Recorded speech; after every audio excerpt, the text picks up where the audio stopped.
আমাদের টপিক হচ্ছে descriptive statistics and exploratory data analysis. So আমরা যারা যারা হচ্ছে আপনারা মেশিন লার্নিং এ কাজ করেন, তারা ধরেন ক্যাগেলে নোটবুক করতেছেন বা যে কোনো দেখতেছেন, ওখানে দেখবেন যে ইডিএ একটা সেকশন থাকে। সো ইডিএ তে অ্যাকচুয়ালি কি হয়, ইডিএ তে ডেটাটা একটু এক্সপ্লোর করে দেখে, দ্যাটস ইট। সো এক্সপ্লোর করার জন্য যেটা ইউজ করে সেগুলো হচ্ছে ডেসক্রিপটিভ স্ট্যাটিস্টিক্স।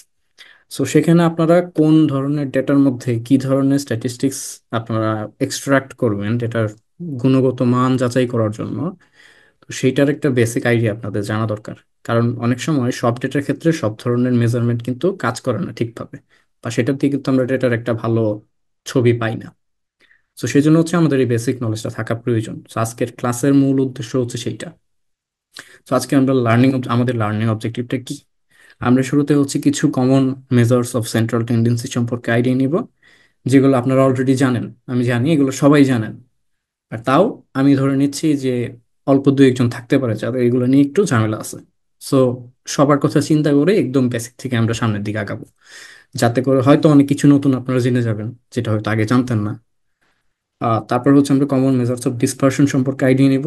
সো প্রথমটা হচ্ছে সেন্ট্রাল টেন্ডেন্সি, দ্বিতীয়টা হচ্ছে ডিসপারশন। দেন আমরা স্যাম্পল অ্যান্ড পপুলেশন সম্পর্কে একটু ডিফারেন্স আছে এই দুইটা টার্মিনোলজি স্ট্যাটিস্টিক্স আমরা যারা কাজ করি তাদের মধ্যে। তো এই আইডিয়াটা ফার্স্ট নিতে হবে, দেন আমরা ডিগ্রিজ অফ ফ্রিডম নিয়ে যাব। তারপরে আমরা বিভিন্ন প্যাকেজ প্যাকেজ ব্যবহার করে কিভাবে ডেটা থেকে সামারি স্ট্যাটিস্টিক্স এক্সট্রাক্ট করা যায়, টেবিল জেনারেট করা যায়, সেগুলো সম্পর্কে দেখবো। তো এই হচ্ছে আজকে আমাদের লার্নিং অবজেক্টিভ। তো ক্লাসের যদি শেষের দিকে দেখা যায় যে সবকিছু কমপ্লিট হচ্ছে না, টাইমে হচ্ছে না, সেক্ষেত্রে আমরা নেক্সট ডেতে ওই যেখান থেকে শেষ হয়ে গেছে সেখান থেকে আবার কন্টিনিউ করবো। তো প্রথমে আমরা দেখি সেন্ট্রাল টেন্ডেন্সি কি জিনিস। সো সেন্ট্রাল টেন্ডেন্সি ওয়ার্ড দুইটার মধ্যেই কিন্তু আমরা একটা আইডিয়া পেয়ে যাই যে এটা আসলে কি বোঝাচ্ছে। এটা বোঝাচ্ছে যে আমরা যে ডেটাটা গ্যাদার করেছি আমাদের অ্যানালাইসিসের জন্য, বা যে কোনো ধরনের একটা ডেটা সেট আছে, সেই ডেটা সেটের কোনো একটা স্পেসিফিক ভেরিয়েবল বা কলাম, কলাম বলতে আমি ভেরিয়েবলে বোঝাই, সেই কলামটা মনে করেন এইজ কিংবা ইনকাম কিংবা ব্লাড সুগার লেভেল কিংবা কোনো কিছুর প্রাইস, হ্যাঁ। সো এই যে বিষয়গুলো, সেটা যদি আমি কোনো একটা অর্ডারে সাজাই, ছোট থেকে বড় অর্ডারে সাজাই কিংবা ফ্রিকোয়েন্সি অর্ডারে সাজাই, ফ্রিকোয়েন্সি হিসেবে চিন্তা করি, সো এইগুলা করলে একটা সেন্ট্রাল ভ্যালুর দিকে দেখবেন যে যে জিনিসটা বেশি আসে। সো কাছাকাছি থাকার চেষ্টা করে। সো আমি যদি ধরি এভারেজ ক্লাস ওয়ানের স্টুডেন্টদের এভারেজ এজ কত, সো এই যে কথাটা বলতেছি, এভারেজ কথাটা বলতেছি, এভারেজটা আসলে কি বোঝাচ্ছে? এটা বোঝাচ্ছে যে ওই ক্লাস ওয়ানে অনেক এইজের স্টুডেন্ট থাকতে পারে, সেখানে 7 বছরের বাচ্চাও থাকতে পারে, 9 বছরের বাচ্চাও থাকতে পারে। বাট কোন এইজের বাচ্চাগুলোর সংখ্যা বেশি? সো এই যে একটা আইডিয়া আমরা পাওয়ার চেষ্টা করি কোনো একটা ভ্যালু দিয়ে, একটা ভ্যালুটা কি, ফাংশন অফ সাম এইজেস। সেখানে 7 বছর, 8 বছর এবং 9 বছর, ধরেন এটা এই তিনটা বছর আছে, আমি কোনো একটা ফাংশনের ভিতরে এই তিনটা বছর কতগুলা করে আছে সেটা বলে দিব। সে আমাকে বলে দিবে যে এইটা হচ্ছে এই স্পেসিফিক একটা ভ্যালু হচ্ছে তোমার সেন্ট্রাল ভ্যালু। সো সেই সেন্ট্রাল ভ্যালুটা আমরা ইন জেনারেল এভারেজ দিয়ে ক্যালকুলেট করি, যেটা আমাদের কাছে সবচেয়ে পরিচিত, মিন। সো মিনকে আসলে এভারেজ বলা হয়। আর আরো দুইটা সেন্ট্রাল টেন্ডেন্সির মেজারমেন্ট আছে, সে একটা হচ্ছে মিডিয়ান, যেটাকে আমরা বাংলাতে মধ্যক বলে থাকি, আর একটা হচ্ছে মোড, যেটাকে আমরা বাংলাতে প্রচুরক বলে থাকি। সো প্রথমটা হচ্ছে গড়, মধ্যক দ্বিতীয়টা, তৃতীয়টা হচ্ছে প্রচুরক। সো আমি জানি আপনারা সবাই জানেন, সো আমি তো দুই একজনকে জিজ্ঞেস করতে পারি যে কেউ একজন এখন বলেন যে মিডিয়ান জিনিসটা কি। সো আনমিউট করে জাস্ট বলা শুরু করেন।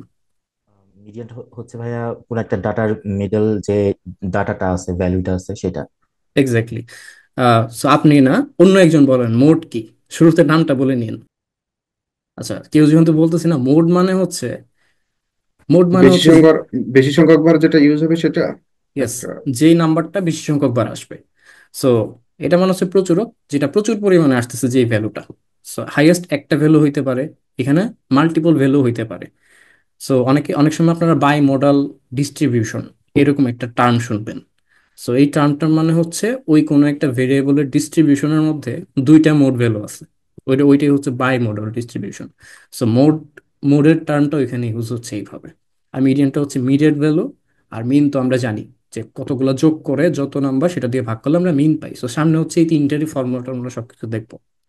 সো এভারেজটার আবার কয়েকটা টাইপ আছে। আমরা যেটার সাথে সবচেয়ে বেশি পরিচিত সেটা হচ্ছে অ্যারিথমেটিক মিন। অ্যারিথমেটিক মিন মানে হচ্ছে সবগুলো যোগ করে যতগুলো হয়েছে তত দিয়ে ভাগ করে দেবো। এই যে প্রথমটা কোথায় গেল, এই যে অ্যারিথমেটিক মিন। সো সবগুলো নাম্বার যোগ করে যতগুলো নাম্বার সেটা দিয়ে ভাগ করে দিব। সো এখানে এন মানে হচ্ছে নাম্বার অফ এক্স। সো এখানে x1 প্রথমটা, x2 হচ্ছে দ্বিতীয়টা, আর xn হচ্ছে n তমটা। সো টোটাল আমার কাছে n সংখ্যক অবজারভেশন আছে, সেই জন্য হচ্ছে আমি n দিয়ে ডিভাইড করে দিছি। এটা হচ্ছে অ্যারিথমেটিক মিন। আর দ্বিতীয় যে এটা আছে সেটা হচ্ছে জিওমেট্রিক মিন। সো এটা, এই যে পরের যে দুইটা, এগুলা হচ্ছে নর্মালি আমরা ইউজ করি না, ইন জেনারেল ইউজ করি না, কারণ আমাদের কখনো এগুলো ইউজ করার প্রয়োজন হয় না। কিন্তু ইন স্পেশাল কেসেস, ধরেন আপনি এভারেজ গ্রোথ বের করতে চাচ্ছেন, কিংবা average ratio or average percentage change বের করতে চাচ্ছেন, সো এই ধরনের ক্ষেত্রে কিন্তু আপনাদের জিওমেট্রিক মিন ইউজ করা উচিত। এটা করা উচিত, কিন্তু ম্যাক্সিমাম ক্ষেত্রে দেখা যায় যে আমরা অ্যারিথমেটিক মিন দিয়ে কাজ চালিয়ে নিচ্ছি। সো এটার একটা বড় কারণ হচ্ছে আমরা এটার সাথে বেশি পরিচিত। সো আমরা নতুন করে একটা নতুন মেজারমেন্ট বের করতে চাই না। আর এটার একটা সমস্যাও আছে, সেটা হচ্ছে এখানে যদি কোনো ভ্যালু জিরো হয় তাহলে পুরাটাই জিরো হয়ে যায়। কারণ জিরোর সাথে আমি এইটার ফর্মুলাটার দিকে তাকান, এখানে দেখবেন যে x1 সেটার সাথে x2 মাল্টিপ্লাই করতেছে, সেটার সাথে x3 মাল্টিপ্লাই করবে, এভাবে আপ টু xn পর্যন্ত মাল্টিপ্লাই করবে। সো এটা যেহেতু মাল্টিপ্লাই করতেছে, আপনি যদি দুইয়ের সাথে জিরো দিয়ে গুণ করেন সেটা কিন্তু জিরো হয়ে যাচ্ছে। সো আপনার দেখা যাবে যে কোনো ভেরিয়েবলে যদি একটা জিরো থাকে তখন এই পুরোটাই জিরো হয়ে যায়। সো ওই জন্য দেখা যায় যে এটা আসলে কম ইউজ হয়। বাট ইন জেনারেল যদি এরকম কোনো কিছু থাকে, এই ধরনের মেজারমেন্ট থাকে, সেক্ষেত্রে ওইটার অ্যাভারেজ বের করার সময় জিওমেট্রিক মিন ইউজ করা উচিত। আরেকটা হচ্ছে হারমোনিক মিন। হারমোনিক মিনের ফর্মুলাটা হচ্ছে এরকম। তো এটার সবচেয়ে বেশি ইউজ হচ্ছে এভারেজ স্পিডে। আপনারা যদি কেউ জিআরইর প্রিপারেশন নেন, ওইখানে হচ্ছে দেখবেন কিছু ম্যাথস থাকে যে এত কিলোমিটার গতিতে এতক্ষণ সময় গেছে, বাকি সময় এত কিলোমিটার গতিতে গেছে, তো তাহলে এভারেজ স্পিড কত। সো ওই ধরনের ক্ষেত্রে কিন্তু আপনি যদি এই এভারেজের ফর্মুলা ইউজ করেন আপনার অ্যান্সারটা ভুল হবে। তো ওইখানে হচ্ছে আপনাকে হারমোনিক মিন দিয়ে করতে হবে। এখানে যেটা করে সেটা হচ্ছে ওই জিআর এর ম্যাথটার মধ্যে একটা ডিস্টেন্স বের করে, ওই ডিস্টেন্সটা দিয়ে তারপর টাইমটা দিয়ে ভাগ করে। সো ওইখানে যে ডাবল ক্যালকুলেশন করা লাগে সেই ডাবল ক্যালকুলেশনটা করা লাগতো না যদি আপনি এখানে হারমোনিক মিনটা ইউজ করতেন। সো এটা আপনারা ট্রাই করে দেখতে পারেন, ইন্টারনেটে সার্চ দিবেন যে জিআর এই ডিস্টেন্সের ম্যাথ, তারপর হচ্ছে আপনারা পেয়ে যাবেন। সো সেখানে হচ্ছে আপনারা এটা ইউজ করলে কিন্তু এক্সাক্ট অ্যান্সারটা পাবেন। সো এটা ছিল হারমোনিক মিনের ব্যাপারটা, আমি ফর্মুলাগুলো রেখে দিছি। এগুলোর ইউজ হচ্ছে আপনারা আর এ করতে পারবেন, কারণ আপনারা অলরেডি ভেক্টর সম্পর্কে আইডিয়া আছে আপনাদের। তারপর হচ্ছে ফাংশন কিভাবে তৈরি করতে হয় সেগুলোর সম্পর্কে আইডিয়া আছে। সো আপনারা চাইলে এখানে ম্যানুয়ালি ফাংশন ক্রিয়েট করতে পারেন, অথবা এক্সিস্টিং ফাংশন ইউজ করতে পারেন যেগুলো হচ্ছে বিভিন্ন প্যাকেজের ভিতর থাকে। সো এখন আরেকটা আছে, সেটা হচ্ছে ওয়েটেড মিন। এখন আমরা ওয়েটেড মিনটা নিয়ে একটু আইডিয়া নেই। ওয়েটেড মিনের সবচেয়ে বেশি অ্যাপ্লিকেশন আপনারা যেখানে দেখছেন সেটা হচ্ছে সিজিপি এর ক্যালকুলেশন। সো ধরেন আপনি ফার্স্ট ইয়ারে কিছু সংখ্যক ক্রেডিট নিছেন, তারপরে আপনি একটা জিপিএ পাইলেন। সেকেন্ড ইয়ারে কিছু সংখ্যক ক্রেডিট নিলেন, তার সাথে একটা জিপিএ পাইলেন। এখন দেখেন আপনি কিন্তু এক একটা ইয়ারে এক এক সংখ্যক ক্রেডিট নিছেন। কোনো ইয়ারে হয়তো আপনি 40 ক্রেডিট নিছেন, অন্য একটা ইয়ারে 48 ক্রেডিট নিলেন। সো এই যে এক একটা ইয়ারে এক এক সংখ্যক ক্রেডিট নিছেন, সেই ক্রেডিট অনুসারে কিন্তু ক্রেডিটটা হচ্ছে আপনাকে একটা ওয়েট প্রোভাইড করে। কারণ দেখেন আপনি কিন্তু প্রতি বছরই ধরেন 3.5 পাইলেন, প্রত্যেকটা বছরই আপনি 3.5 পাইলেন। এখন যেই বছরে আপনি 40 ক্রেডিট নিলেন আর যেই বছরে আপনি 60 ক্রেডিট নিলেন, আপনার কি মনে হয় যে সবগুলো ইয়ারে তাহলে আপনার যে 3.6টা পাইলেন সেটার ওয়েট সেম? তো সেখানে যেটা হবে, যে বছরে আপনি বেশি সংখ্যক ওয়েট নিছিলেন, সরি ক্রেডিট নিছিলেন, সেই বছরের জিপিএটার ওয়েট বেশি হবে। সো ওইটাই হচ্ছে এইখানে ইউজ হয় ফর্মুলাটার মধ্যে। দেখেন W1 সেটার সাথে x1 মাল্টিপ্লাই করতেছে, বাট ইউজুয়াল ফর্মুলাতে কিন্তু এই W1টা ছিল না, ওখানে ছিল ডিরেক্ট x1 সেটার সাথে +x2 +x3 এভাবে +x(n) পর্যন্ত। আর নিচে ছিল সরাসরি n। বাট ওয়েটেডের ক্ষেত্রে কি হয়, নিচে ওয়েটগুলো যোগ করতে হয়, আর উপরে হচ্ছে সেম ভ্যালুগুলো তো থাকেই, সাথে হচ্ছে ওয়েটগুলো দিয়ে মাল্টিপ্লাই করতে হয়। সো এটা ধরেন আপনার ফার্স্ট ইয়ারের টোটাল ক্রেডিটের সংখ্যা, এটা হচ্ছে আপনার ফার্স্ট ইয়ারের ক্রেডিট, মানে সরি, জিপিএ। এটা হচ্ছে আপনার সেকেন্ড ইয়ারের টোটাল ক্রেডিটের সংখ্যা, x2 হচ্ছে আপনার সেকেন্ড ইয়ারের জিপিএ। এভাবে মনে করেন আপনার ফোর্থ ইয়ারের টোটাল ক্রেডিট কতগুলো নিয়েছিলেন সেটার সংখ্যা, এটা হচ্ছে ফোর্থ ইয়ারের জিপিএ। আর নিচে হচ্ছে টোটাল কত ক্রেডিট। সো ধরেন আপনার টোটাল হচ্ছে 160 ক্রেডিট। সো এইভাবে হচ্ছে আপনার ফাইনাল যে সিজিপিএ, যেটাকে আমরা ওয়েটেড অ্যাভারেজ বলতেছি, সেটা কিন্তু ওইভাবেই আমরা অ্যাকচুয়ালি ক্যালকুলেট করি। সো এইটা হচ্ছে সেই অ্যাকচুয়াল ফর্মুলাটা। এখন ধরেন আপনার প্রত্যেক বছরে সেম সংখ্যক ক্রেডিট নিছেন, ফার্স্ট ইয়ারও 40, সেকেন্ড ইয়ারও 40, থার্ড ইয়ারও 40, ফোর্থ ইয়ারও 40, তাহলে টোটাল 4 4 16 160 ক্রেডিট হয়ে গেল। এখন প্রত্যেক বছর যদি সেম হয় সেক্ষেত্রে কিন্তু আপনার সবগুলো ওয়েট সমান। সো তাহলে যদি সবগুলো ওয়েট সমান হয় তাহলে দেখেন এই ফর্মুলাটা তাহলে কেমন হয়ে যাচ্ছে, W1 W2 up to WN সবাই যদি সমান হয় তাহলে আমরা অ্যাকচুয়ালি সবাইকে ডাব্লিউ দিয়ে লিখতে পারি। সো তাহলে কি হলো, W1 এর জায়গায় ডাব্লিউ বসানো যায়, W2 এর জায়গায় ডাব্লিউ বসানো যায়, এভাবে WN এর জায়গাতেও ডাব্লিউ বসানো যায়, এবং নিচেও সবগুলা সেম বসানো যাচ্ছে। সো আমি তাহলে সব জায়গা থেকে ডাব্লিউটা কমন নিতে পারি, এবং যদি আমি ডাব্লিউটা কমন নিয়ে ফেলি আমাদের হাতে থাকে x1 x2 up to xn, এগুলোর প্লাস। আর নিচে যেহেতু আমার n সংখ্যক ডাব্লিউ থাকতেছে, কারণ দেখেন আমাদের কাছে ডাব্লিউ কতগুলো ছিল, n সংখ্যক ডাব্লিউ ছিল। সো যেহেতু n সংখ্যক ডাব্লিউ আছে, আমি তাহলে লিখতে পারি ডাব্লিউ মাল্টিপ্লাইড বাই n। তাহলে দেখেন উপরে একটা ডাব্লিউ আছে, নিচে একটা ডাব্লিউ আছে, এই দুটো যদি কাটা দিয়ে ফেলি, ডাব্লিউ ডাব্লিউ কাটাকাটি, আমাদের হাতে যেটা থাকতেছে সেটা হচ্ছে এক্স বার, বা আমাদের এটা হচ্ছে সেই এক্স্যাক্টলি অ্যারিথমেটিক মিন। সো আমরা আসলে অ্যারিথমেটিক মিন বলতে এটা বোঝাই যে যে অবজারভেশনগুলো আমাদের হাতে আছে x1 x2 xn সবার ওয়েট সেম। সো টেকনিক্যালি আমাদের অ্যারিথমেটিক মিন যেটা আছে সেটা কিন্তু অ্যাকচুয়ালি ওয়েটেড মিন, বাট সেখানে ওয়েটগুলো হচ্ছে সমান। এটাই আসলে পার্থক্যটা। ওকে, সো এই পর্যন্ত কারো কোনো কোয়েশ্চেন আছে? ভাই আমার একটা প্রশ্ন ছিল, আমি প্রশ্নটা হচ্ছে ওই যে ওয়েটেড মিনটা কি কিউমুলেটিভ মিন? কিউমুলেটিভ কথাটা আসলে আমরা যখন সিজিপিএ ক্যালকুলেট করি সেখানে ইউজ করি এটা বুঝাইতে যে ফার্স্ট ইয়ারের সাথে সেকেন্ড ইয়ারেরটা অ্যাড হচ্ছে, থার্ড ইয়ারটা অ্যাড হচ্ছে। বাট এখানে আসলে কিউমুলেটিভ কথাটা ওইভাবে ইউজ হয় না, মানে বলা যায় না। তো এখন যেটা দেখবো সেটা হচ্ছে মিডিয়ান। সো মিডিয়ানের আইডিয়াটা হচ্ছে আমাকে যে ভ্যালুগুলো আমাদের কাছে থাকবে তাদেরকে অবশ্যই কোনো একটা অর্ডারে সাজানো পসিবল এরকম হইতে হবে। এখন ধরেন আপনার কাছে টেম্পারেচারের ডেটা আছে, সো টেম্পারেচারকে তো অবশ্যই ছোট থেকে বড়তে সাজানো যায়। এখন আপনার কাছে যদি এরকম ডেটা থাকে যে কোনো একটা বিল্ডিং এর রুম নাম্বার, সো ধরেন একটা হোটেল, সেই হোটেলের রুম নাম্বার 5001, 5002, 5003। সো মানে লজিক্যালি চিন্তা করেন এই রুম নাম্বারটা কি কোনো অর্ডারে সাজানো পসিবল? না। সো আপনার হাতে যে ডেটা থাকবে সেই ডেটা শুধু নাম্বার হইলেই যে আপনি সামারি স্ট্যাটিস্টিক্স বের করে ফেলবেন, ইডিএ করে ফেলবেন, এটা কিন্তু ঠিক না। আপনাকে সেই ডাটাটা বুঝতে হবে যে ডাটাটা আসলে কিসের। আমার কাছে নাম্বার আছে, আমার কাছে ফোন নাম্বার আছে মনে করেন, আমি কি ফোন নাম্বারের এভারেজ বের করবো? অবভিয়াসলি না। সো আমার কমন সেন্সটা খাটাইতে হবে যে নাম্বার হইলেই যে আমি মিডিয়ান বের করে ফেলবো, নাম্বার হইলেই যে আমি এভারেজ করে ফেলবো, এটা হইতে পারে না।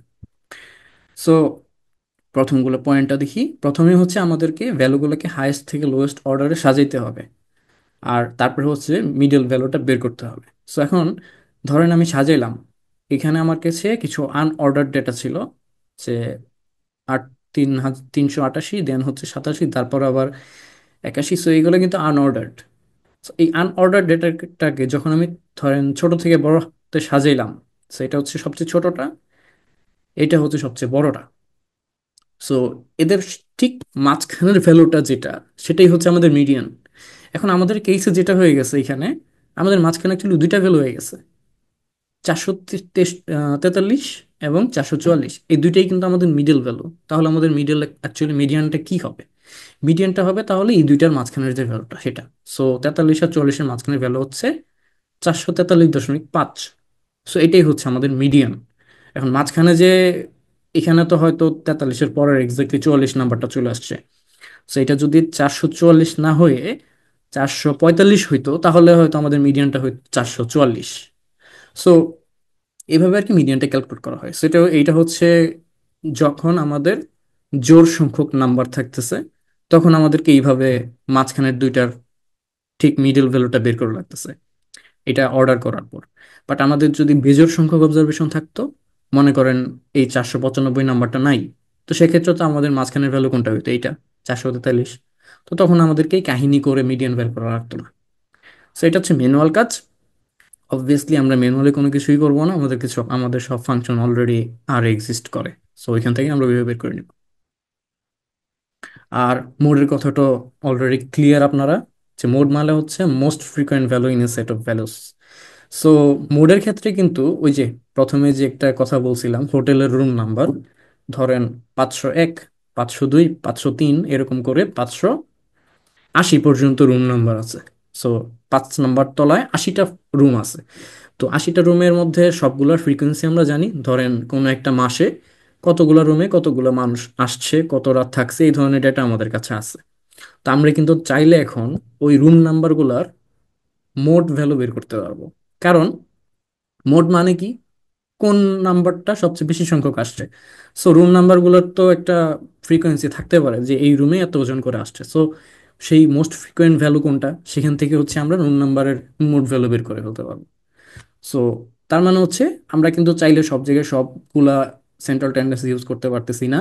আমরা হচ্ছে স্পেসিফিক্যালি কখনো কখনো কোনোটা ইউজ করতে পারতেছি। সো এইভাবে হচ্ছে আমরা এই সেন্ট্রাল টেন্ডেন্সি মেজারগুলোকে ইউজ করব।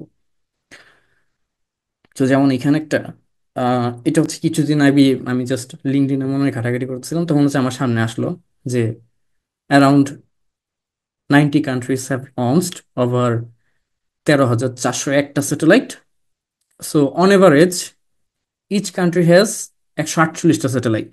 মানে ভাবেন ব্যাপারটা, এভারেজ কিভাবে ক্যালকুলেট করে, total number of total satellites divided by number of countries. So আমাদের কান্ট্রি যদি 90টা কান্ট্রি যদি এভারেজ স্যাটেলাইট লঞ্চ করে, তাহলে এভারেজ কত হয়, 148। এখন বলেন এই মেজারটা কি আসলে আমাদের এই ডেটার ক্ষেত্রে ঠিক হইলো? কারণ আমরা যেটা জানি যে আসলে সব কান্ট্রি কিন্তু সমানভাবে স্যাটেলাইট লঞ্চ করে নাই। হাতে কোনো কয়েকটা কান্ট্রি অনেক বেশি পরিমাণে লঞ্চ করছে, যেমন রাশিয়া, ইউএস এরা। সো ওই ডাটাটার ক্ষেত্রে আমি যদি অ্যাভারেজ দিয়ে আমাদের মেজারমেন্টটা দেই, সেন্ট্রাল ভ্যালু কত সেটা যদি আমরা বলি, তাহলে সেটা খুবই খুবই মানে মিসলিডিং একটা ইনফরমেশন হবে। সো সেক্ষেত্রে আসলে অ্যাভারেজ ইউজ করাটা যাবে না আমাদেরকে। আমরা যদি এখন মিডিয়ান ইউজ করতাম কিংবা মোড ইউজ করতাম, সেক্ষেত্রে একটা ভালো মেজারমেন্ট আমরা পাইতাম। সো তাহলে এখান থেকে কি বোঝা গেল? বোঝা গেল যে অ্যাভারেজ জিনিসটা আসলে আউটলায়ার দ্বারা খুবই প্রভাবিত হয়। কারণ এখানে কিন্তু আউটলায়ার ইউএসএ, রাশিয়া, ওরা যে একাই দেখা যাচ্ছে হাজার খানেক স্যাটেলাইট আকাশে পাঠিয়ে দিছে। সো ওই ইনফরমেশনটা হচ্ছে আমাদের এখানে আউটলায়ার। কারণ অন এভারেজ এটা হইতেই পারে না। সো মিডিয়ান ভ্যালু কিন্তু আমাদের হচ্ছে 7, আর মোডাল ভ্যালু হচ্ছে 1। সো আমি হচ্ছে এই স্লাইডটা শেয়ার করে দিব আপনাদের সাথে, ওইখানে হচ্ছে এই লিঙ্কে গেলে, আমি লিঙ্কটা ওপেন করে দিই, এখানে দেখি। সো লিঙ্কে গেলে হচ্ছে আপনারা দেখবেন কোন কান্ট্রি কতগুলা স্যাটেলাইট আসলে লঞ্চ করছে। তো সেখানে দেখবেন যে আসলে আমাদের যে মেজারমেন্টগুলো এখানে পাচ্ছি সেটা খুবই মিসলিডিং। আচ্ছা, এটা লোড হইতে থাক। এখন আমরা ডিসপারশনের মেজারমেন্টগুলো সম্পর্কে একটু আইডিয়া নিই। সো ডিসপারশন বলতে যেটা বোঝানো হয় সেটা হচ্ছে কতটুকু ভেরিয়েবিলিটি আমাদের ডেটার মধ্যে আছে, বা আমাদের ডেটা কতটুকু ছড়ানো। ছড়ানো বলতে বোঝাচ্ছি যে এই এরকম, ধরেন এখানে একটা এক্সাম্পল হচ্ছে আমাদের খুবই, যারা হচ্ছে ডেটা নিয়ে কাজ করে শুরুর দিকে আইরিস ডেটা নিয়ে অনেক বেশি কাজ করে, কারণ এটা হচ্ছে বোঝানোর জন্য ইজি। সো আইরিস ডেটাতে অ্যাকচুয়ালি কি হচ্ছে, এটা হচ্ছে পেটাল লেন্থ, এটা হচ্ছে পেটাল উইথ, এটা হচ্ছে সেপাল লেন্থ, সেপাল উইথ। সো আইরিস হচ্ছে একটা স্পেসিফিক ফুল, এবং এই ফুলের 3টা জাত আছে। সো এই যে 3টা ক্লাস হচ্ছে, সে একটা হচ্ছে সেটোসা, একটা হচ্ছে ভার্সিকালার, একটা হচ্ছে ভার্জিনিকা। সো 3 জাতের যে ফুল, এই 3 জাতের ফুলের এই petal length, সেপাল length, petal with, সেপাল with, এগুলো হচ্ছে বিভিন্ন রকমের। তো যেমন আমাদের বেগুন, ধরেন বেগুন এক একটা এক এক রকম, সো ওইরকম ফুলটাও হচ্ছে এক একটা এক এক রকম। সো এই যে তাদের এক একটা যে এক এক রকম, তার উপর বেস করে অ্যাকচুয়ালি ক্লাসিফিকেশন করা পসিবল। তো আমরা বেগুনের ক্ষেত্রে ক্লাসিফিকেশন করতে পারি, মোটা বেগুন কোনটা, লম্বা বেগুন কোনটা, ওইরকম আর কি। সো এই ডেটার সেটের ক্ষেত্রে আমরা এখানে একটা ভিজুয়ালাইজেশন দেখতেছি, সেটা হচ্ছে সেপাল লেন্থের ভিজুয়ালাইজেশন, এবং ভিজুয়ালাইজেশনটা হচ্ছে হিস্টোগ্রাম এবং ডেনসিটি প্লটের। সো আমরা হিস্টোগ্রাম বলতে বোঝাচ্ছি হচ্ছে মাঝখানে যেগুলো আছে এই বিল্ডিং এর মতো, এগুলো হচ্ছে হিস্টোগ্রাম। আর এই যে একটা পাহাড়ের মতো দেখা যাচ্ছে, এটা হচ্ছে ডেনসিটি প্লট। আগামী দিন হচ্ছে জিজি প্লট 2 এর ক্লাস থাকবে, সেখানে হচ্ছে এগুলো কিভাবে বানায় সেগুলো দেখবো। তো আজকে হচ্ছে আমরা ভিজুয়ালাইজেশন বোঝার চেষ্টা করি। So, এখানে যেটা হচ্ছে এক্স অ্যাক্সিসে আপনারা দেখতেছেন সেপাল লেন্থ, আর ওয়াই অ্যাক্সিসে দেখতেছেন হচ্ছে ডেনসিটি। সো এটা জাস্ট বোঝাচ্ছে যে কোনটা কতটুকু পরিমাণে আছে, কোনটা বেশি আছে কোন জায়গায়, সেটা হচ্ছে এখানে বোঝা যাচ্ছে। সো এখন দেখেন, প্রথমটা হচ্ছে সেটোসা যে ক্লাসটা আছে ফুলের, ওই সেটোসা ক্লাসের ফুলগুলার শুরু হয়েছে কোত্থেকে সেপাল লেন্থ, এবং শেষ হয়েছে কোথায় গিয়ে, সেই জিনিসটা হচ্ছে আমরা এই গ্রাফ থেকে দেখতে পারতেছি। সেকেন্ডটা হচ্ছে ভার্সিকালার টাইপের যে আইরিস ফুলগুলো আছে, তাদের সেপার লেন্থ কোথা থেকে শুরু হচ্ছে এবং কোথায় গিয়ে শেষ হয়েছে, আর মাঝখানে কোন জায়গাটাতে ভ্যালু বেশি পরিমাণে। তো এটা হচ্ছে সেই জায়গাটা। তো তা মানে এখান থেকে কিন্তু অনেকটা আইডিয়া পাওয়া যাচ্ছে যে সেটোসা টাইপের ফুলগুলোর সেপার লেন্থ অন এভারেজ কম থাকে। তো এই জায়গাটার আশেপাশে কোনো একটা জায়গায় হবে। তো এটা হচ্ছে প্রায় 5, সো 5 ইউনিট বা 5 সেন্টিমিটার, মেজারমেন্টে কি ছিল আমার খেয়াল নেই। সো 5 ভার্সিকালারটা হচ্ছে প্রায় এই জায়গাটায়। সো এটা হইতে পারে এরকম 6 এর কাছাকাছি। আর ভার্জিনিকার গুলো, এগুলো হচ্ছে প্রায় 6.5 এর কাছাকাছি। সো সবচেয়ে বেশি কাদের সেপার লেন্থের, তারপর ভার্জিনিকার তার চেয়ে কম, আর হচ্ছে সেটোসা, সরি, ভার্সিকালার তার চেয়ে কম, আর সেটোসা হচ্ছে সবচেয়ে কম লেন্থের। তো এখান থেকে হচ্ছে আমরা একটা সেন্ট্রাল ভ্যালু পাচ্ছি, এবং সেই ভ্যালুটা থেকে আমরা বুঝতেছি কার কার কে কোন টাইপের। আর এই যে ভেরিয়েবিলিটি কতটুকু ডিসপার্ট করে আছে, দেখা যাচ্ছে যেখানে 4 থেকে শুরু হয়ে 8 পর্যন্ত যে কোনো কিছু হইতে পারে ভার্জিনিকার সেপাল লেন্থ। সো এক একটা ফুল হইতে এক এক রকম ছিল, বাট অন এভারেজ 6.5 এর কাছাকাছি ছিল। সো এই যে আমাদের ডেটার একটা ডিস্ট্রিবিউশন আমরা পাচ্ছি, এক একটা এক এক রকম, কোনোটা বেশি ছড়ানো, যেমন এইটা কিন্তু খুবই ছড়ানো। সেপাল লেন্থটা একদম 4 থেকে শুরু হয়ে 8 পর্যন্ত রেঞ্জে আছে। আর সেটোসাটা খুবই কম, এখানে সেটোসা দেখা যাচ্ছে যে 6 এর উপরে যাই নেই বলতে গেলে। সো এখান থেকে হচ্ছে আমরা ডেটা ডিস্ট্রিবিউশন সম্পর্কে একটা আইডিয়া পাচ্ছি। সো আমরা এখানে যে এই যে ভিজুয়ালাইজ করে বুঝতে পারতেছি যে এরকম, তো এটা আমরা আসলে নাম্বারের মাধ্যমে কিভাবে বুঝতে পারি? একটা নাম্বার তো থাকা উচিত। যেমন সেন্ট্রাল টেন্ডেন্সির জন্য আমরা নাম্বার দেখছিলাম mean median mode. So dispersion বোঝার জন্য আমাদের কিছু নাম্বার প্রয়োজন। সো সেই নাম্বারগুলো হচ্ছে, প্রথমে যেটা আমরা পাই, রেঞ্জ। সো রেঞ্জ মানে ম্যাক্সিমাম যে ভ্যালুটা আছে এবং মিনিমাম যে ভ্যালুটা আছে তার মাঝখানের বিয়োগফলটা জাস্ট। সো মাঝখানে যে ভ্যালুগুলো আছে সেটা হচ্ছে আমাদের রেঞ্জ। সো এই ভিজুয়ালাইজেশন যদি আবার আবার দেখি, সেটোসার ক্ষেত্রে আমাদের রেঞ্জ কত হইতে পারে আনুমানিক, এই ভিজুয়ালাইজেশন থেকে মিনিমাম ভ্যালু যদি 6 হয়, সরি, ম্যাক্সিমাম ভ্যালু যদি 6 হয়, মিনিমাম ভ্যালু যদি ধরলাম 4, তাহলে আমাদের রেঞ্জ হচ্ছে 2, কারণ 6 - 4 হচ্ছে 2। সো দ্যাটস ইট, এটা হচ্ছে আমাদের রেঞ্জ। তাহলে ভার্সিকালের রেঞ্জ কত হইতে পারে? ধরলাম এটা 7.5, আর এদিকে এদিকে মনে করলাম যে 4.5। সো 4.5, 5.5, 6.5, 7.5, সো অলমোস্ট 4 এর কাছাকাছি। সো এইভাবে হচ্ছে আমরা রেঞ্জগুলো বের করতে পারি, ম্যাক্সিমাম থেকে মিনিমাম, ম্যাক্সিমাম থেকে মিনিমাম বিয়োগ করে। আর তারপর হচ্ছে ইন্টার কোয়ার্টাইল রেঞ্জ। সো এটা হচ্ছে দুইটা কোয়ার্টাইলের মাঝখানে কি পরিমাণ ডেটা আছে সেটা এখান থেকে আমরা পাই। সো এখানে যে ফর্মুলাটা দেখতেছেন Q3, Q1, এগুলো মানে হচ্ছে Q3 মানে হচ্ছে 75th পার্সেন্টাইল বা থার্ড কোয়ার্টাইল। কোয়ার্টাইল মানে কি, এটা তাহলে বুঝতে হবে, রাইট? আমি আবার উপর দিকে যাই। সো দেখেন, এই ডাটাটার মধ্যে আমি যদি এইখানে এই পয়েন্টটা যদি চিন্তা করি, এই পয়েন্টের কম কত পার্সেন্ট ভ্যালু আছে? 0%। আর আমি যদি এই পয়েন্টটা চিন্তা করি, তাহলে এই পয়েন্টের কমে কত পার্সেন্ট ভ্যালু আছে? 100%। কারণ আসলে এখানে আসলে এরপর আর কোনো ভ্যালু নাই, তার মানে বাকি সবাই আসলে এর চেয়ে কম। সো এটা তাহলে 100 পার্সেন্টাইল ভ্যালু, আর এটা হচ্ছে 0 পার্সেন্টাইল ভ্যালু।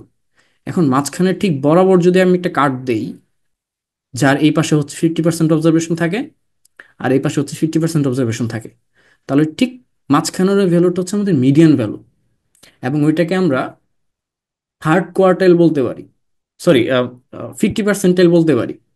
ঠিক আছে, সো ওইটা হচ্ছে আমাদের, কোথায় গেল মাউসটা, সো ঠিক মাঝখানে কেটে ফেললে ওইটা হচ্ছে আমাদের মিডিয়ান ভ্যালু অথবা সেকেন্ড কোয়ার্টাইল।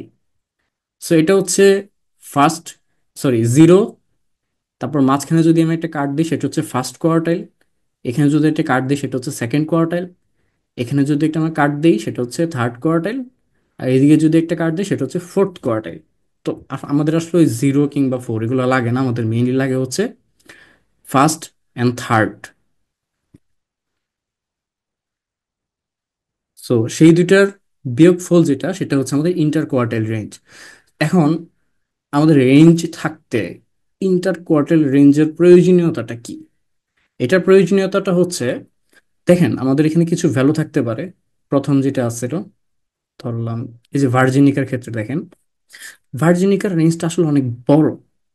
সেটা হয়তো আমাদের মানে স্যাম্পল টু স্যাম্পল ভ্যারি করতে পারে। স্যাম্পল টু স্যাম্পল বলতে বোঝাচ্ছি যে এই ডেটা সেটে যে 150টা অবজারভেশন নেওয়া হয়েছে, অন্য একটা ডেটা সেটে হয়তো, মানে আমি যদি আবার স্যাম্পলিং করি, আবারও কোনো 150টা গাছ থেকে ইনফরমেশনগুলো নেই, হয়তো ভেরিয়েশনটা অন্যরকম হইতে পারে। হয়তো দেখা যাবে যে তখন এইখানে যে অল্প কয়েকটা আসছিল সেই অল্প কয়েকটা আর আসতেছে না। সো এই জন্য দেখা যাবে যে এগুলো কিন্তু এখন থাকলে আউটলেয়ার। সো এই ধরনের আউটলেয়ার দেখা যায় আমাদের রেঞ্জকে প্রভাবিত করে, কারণ রেঞ্জের মধ্যে একদম ফার্স্ট থেকে লাস্ট পর্যন্ত যে বিয়োগফলটা সেটাকে আমরা কনসিডার করি, কিন্তু কোয়ার্টাইলের মধ্যে কিন্তু আমরা একদম এখান থেকে এই পর্যন্ত সবগুলোকে কনসিডার করি না।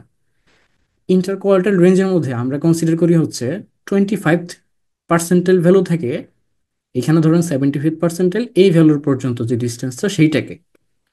সো যদি আমাদের ডেটাতে আউটলায়ার থাকার সম্ভাবনা থাকে, ধরলাম আমি জানি যে আমাদের কিছু আউটলায়ার থাকতে পারে, ফর এক্সাম্পল বাংলাদেশের ইনকাম, মানুষের ইনকাম।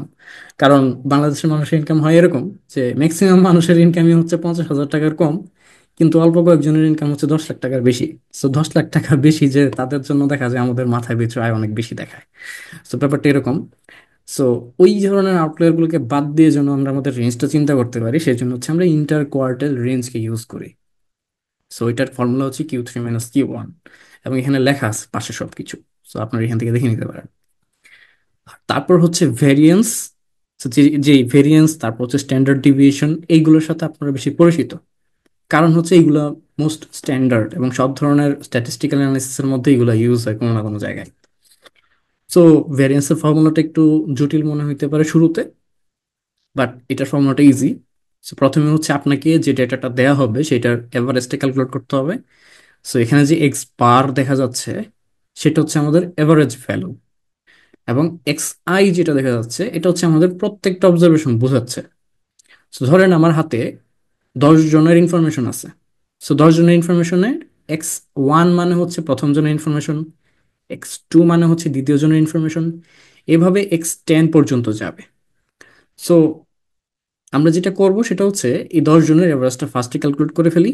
সো এখানে আমরা প্রথমে হচ্ছে ধরেন প্রথম জনের একটা ভ্যালু আসলো, সেখান থেকে এভারেজটা বাদ দিয়ে দেন সেটার স্কোয়ার করি। সিমিলারলি প্লাস দিয়ে দ্বিতীয় জনের ভ্যালুটা থেকে এভারেজটা বাদ দিয়ে স্কোয়ার করি।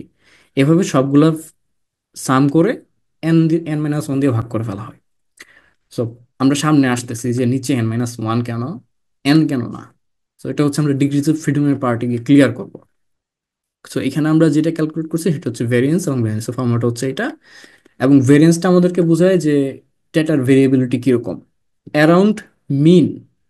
সো মিনের আশেপাশে কতটুকু ছড়ানো আছে আমাদের ডেটা, সেটা অ্যাকচুয়ালি আমরা এখান থেকে জানতে পারি, ভেরিয়েন্স থেকে জানতে পারি। সো আমরা যে বললাম এখানে quantifies how much the data varies around the mean, around the mean কথাটা কেন আসতেছে? বিকজ আমরা যখন ভেরিয়েন্সটি ক্যালকুলেট করছি সেখানে আমরা যে এই যে ডিফারেন্সটা নিচ্ছি, Xi মাইনাস সামথিং, এই ডিফারেন্সটা কিসের ডিফারেন্স, এভারেজের সাথে কি পরিমাণ ডিফারেন্স আছে সেইটা নিচ্ছি।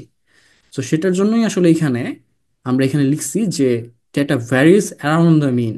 সো এটা যদি বেশি হয়, ধরেন আমাদের ভেরিয়েন্সের ভ্যালুটা অনেক বেশি আসছে, পরে পরের পেজ দেখি।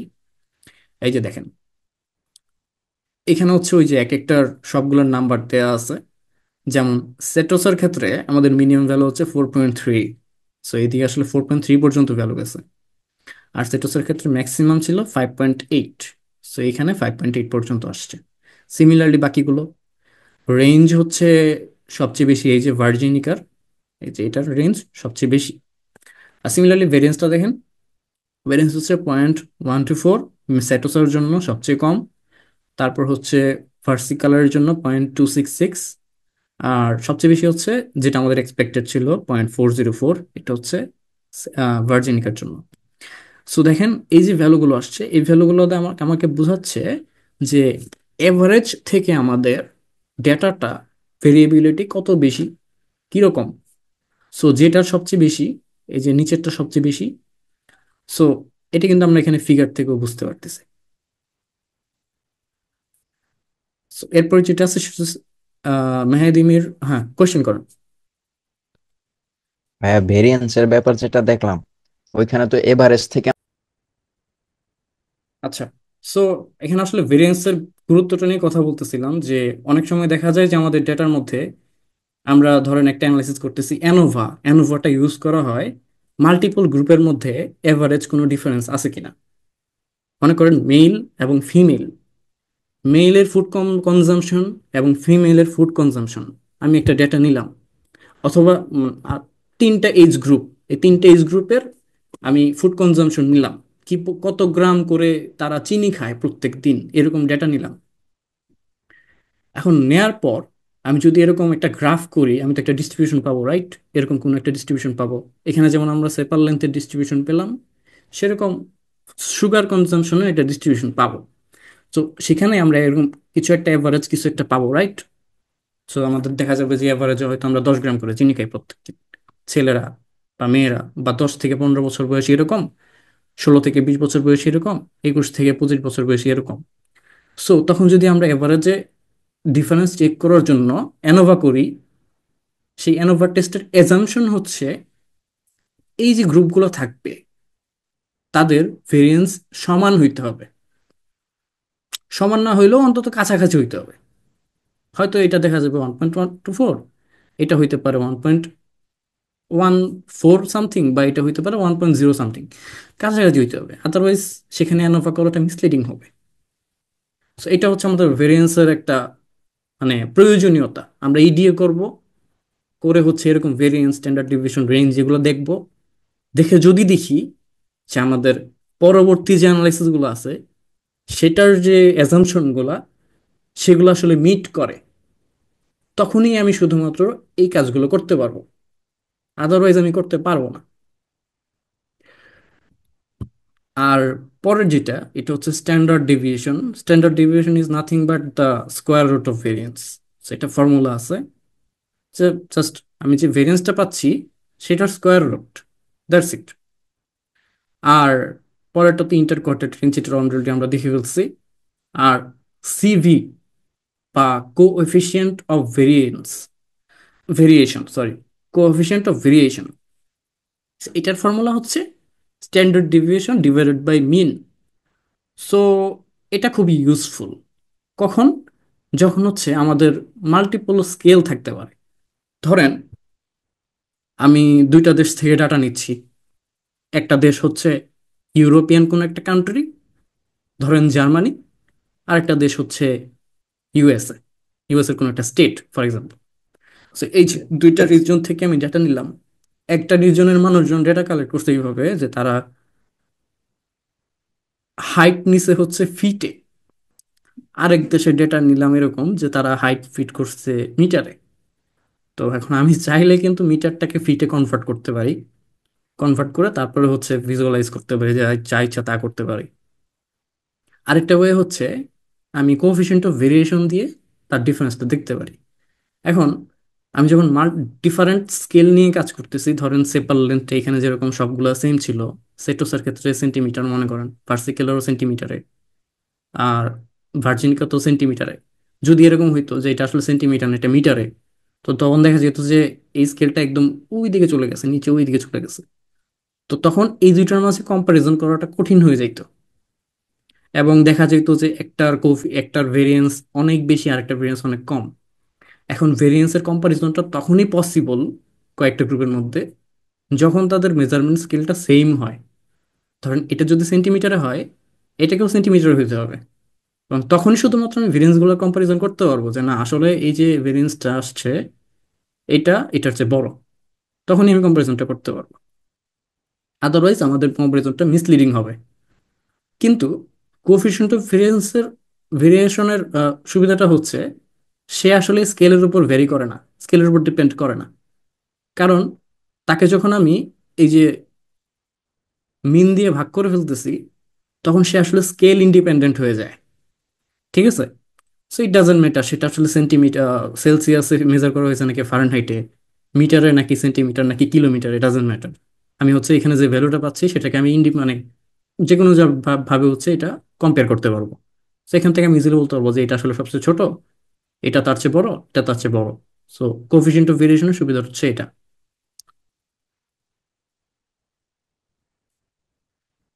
তো এখন একটা ছোট কনসেপ্ট ক্লিয়ার করি, সেটা হচ্ছে আমরা সামনে যখন যাব অনেক সময় শুনবো যে স্যাম্পল অ্যান্ড পপুলেশন, স্যাম্পল কোনটা পপুলেশন কোনটা, কি এগুলো কি জিনিস। পপুলেশন হচ্ছে স্ট্যাটিস্টিক্সের ভাষায় অল দ্য কালেকশন, মানে যত কিছু আছে সবকিছু হচ্ছে পপুলেশন। ধরেন আমি একটা স্টাডি করতে চাচ্ছি, এখানে যেটা দেখা যাচ্ছে এক্সাম্পলে, আমি একটা স্টাডি করতে চাচ্ছি যেখানে আমার উদ্দেশ্য হচ্ছে আগাগোড়া ডিজিজ, মানে আগামরা একটা রোগ আছে গাছের, আম গাছের, সেই চাঁপাইনবাবগঞ্জ ডিস্ট্রিক্টের আগামরা রোগের ইনফেক্টেড ট্রিজের পরিমাণ কেমন সেটা জানতে চাচ্ছি। তো এখন আমি এটা কিভাবে জানতে পারি? একটা হচ্ছে আমি হয়তো সবগুলা গাছ থেকে ডেটা নিতে পারি। এখন আমার কাছে টোটাল 5,400টা গাছ আছে। আমি সবগুলা গাছে যাব, গিয়ে গিয়ে চেক করব যে এটাতে রোগ আছে কিনা, থাকলে ইয়েস, না থাকলে নো। এভাবে হচ্ছে আমরা পার্সেন্টেজ বের করতে পারি যে টোটাল 30% গাছে আগাগোড়া রোগ আছে। এটা হচ্ছে সময় সাপেক্ষ একটা কাজ, এই পপুলেশন নিয়ে কাজ করা। এবং পপুলেশন নিয়ে কাজ করে এই জন্যই বাংলাদেশে সেন্সাস যেটাকে আমরা বলি, যদিও সেন্সাসটা ঠিকভাবে হয় না, সমস্যা থাকে অনেক সময়, নন স্যাম্পলিং থাকে অনেক, যে নন রেসপন্স থাকে অনেক, যে ডাটা আসলে সবার দিয়ে কালেক্ট করা হচ্ছে না। এটা মানে হয়ে যায় সমস্যাটা, বাট যদি পসিবল হইতো, সো সেক্ষেত্রে পপুলেশন থেকে আমরা ডাটা কালেক্ট করতেছি, সেটাকে আমরা বলতেছি সেন্সাস। তো সেন্সাস এই জন্যই 10 বছর পর পর করা হয়, কারণ প্রচুর টাকা লাগে, প্রচুর সময় লাগে, ম্যান পাওয়ার লাগে। আর সো সেক্ষেত্রে কি হইতো, আমরা 5,400টা গাছ থেকে এই ডাটা কালেক্ট করতাম। আর তাহলে স্যাম্পল কারা?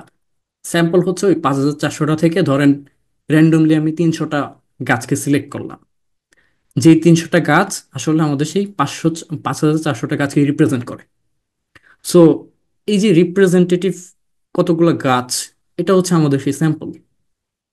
এবং এই 300টা গাছ যদি রিপ্রেজেন্টেটিভ না হয়, রিপ্রেজেন্টেটিভ না হওয়া বলতে আমি বোঝাচ্ছি যে ধরেন 5,400টা গাছ আসলে অনেকগুলো হইতে পারে ব্যক্তি মালিকানাধীন, অনেকগুলো হইতে পারে ইন্ডাস্ট্রিয়াল কোনো একটা কোম্পানির আন্ডারে কোনো একটা বাগানের। এখন আমার যদি এই 300টা গাছ সবগুলাই কোনো একটা কোম্পানির বাগান থেকে নেই, তাহলে কিন্তু আমি রিয়েল সিনারিওটা পাবো না। সো এই জন্য হচ্ছে সেটা কিন্তু আমাদের এই 5,400টা গাছের রিপ্রেজেন্টেটিভ স্যাম্পল হবে না।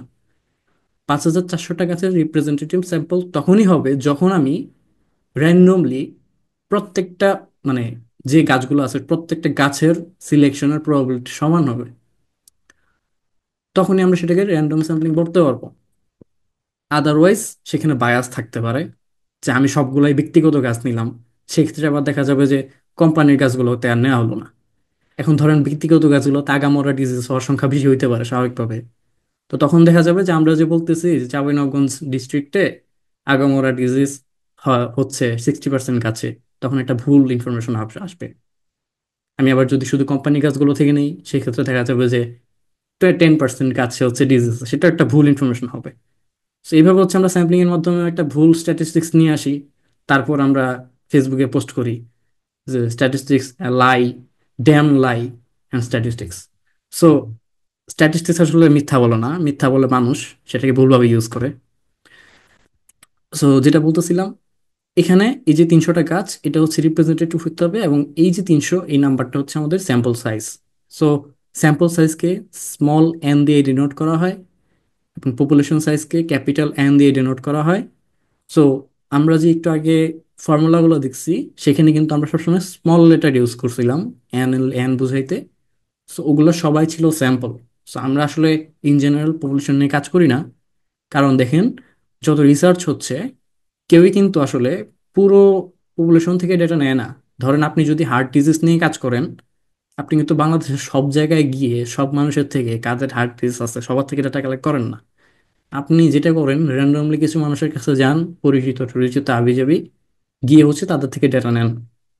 সো সেটাকে কিন্তু আপনি আসলে পপুলেশন বলতে পারেন না।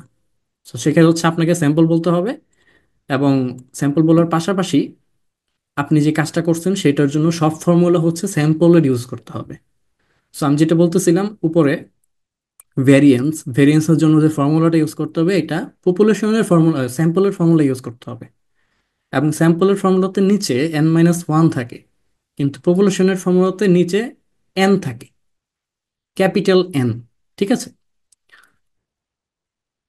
সো এইটা হচ্ছে একটা বেসিক ডিফারেন্স। সো অনেক সময় দেখা যাবে যে আপনারা অনেকে হয়তো স্ট্যাটিস্টিক্স এর কোর্স করতেছেন অন্য জায়গায়, কোনো প্রতিষ্ঠানে হইতে পারে, ডেটা সায়েন্সের কোর্স হইতে পারে, সেখানে হয়তো এই ধরনের জিনিসগুলো থাকবে। সো এটা হচ্ছে বেসিক ডিফারেন্স, এটা মাথায় রাখতে হবে। সো আচ্ছা, আরেকটা বিষয় হচ্ছে প্যারামিটার কি আর স্ট্যাটিস্টিক কি।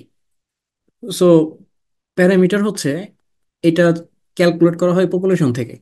So, আমার কাছে যদি পপুলেশনটা অ্যাভেলেবল থাকতো, যেমন আমি 10 বছর পর পর বাংলাদেশের সেন্সাস হচ্ছে, তো সেন্সাস থেকে আমরা যেটা পাই সেটা হচ্ছে প্যারামিটার। ঠিক আছে?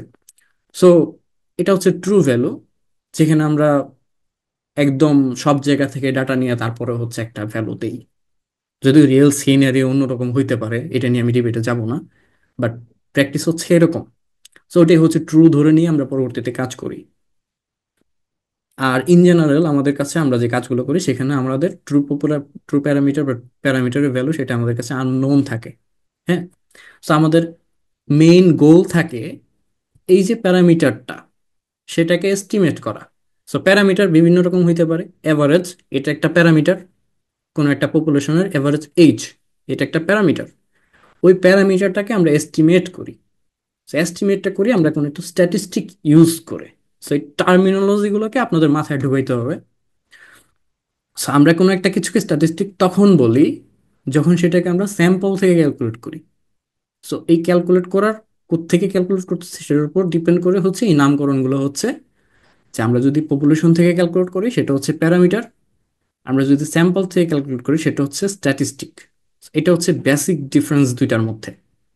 তো তার মানে কি, জাস্ট আমি যেহেতু ক্যালকুলেট করতেছি এখান থেকে, তার মানে স্ট্যাটিস্টিক আসলে একটা ফাংশন, রাইট? সো এটা হচ্ছে কোনো একটা ফাংশন যাকে আমরা ইনপুট দেই স্যাম্পল অবজারভেশনের কোনো একটা ভ্যালু, ধরেন সেটা এইচ হইতে পারে, রাইট? বা অন্য কোনো একটা মেজারমেন্ট হইতে পারে।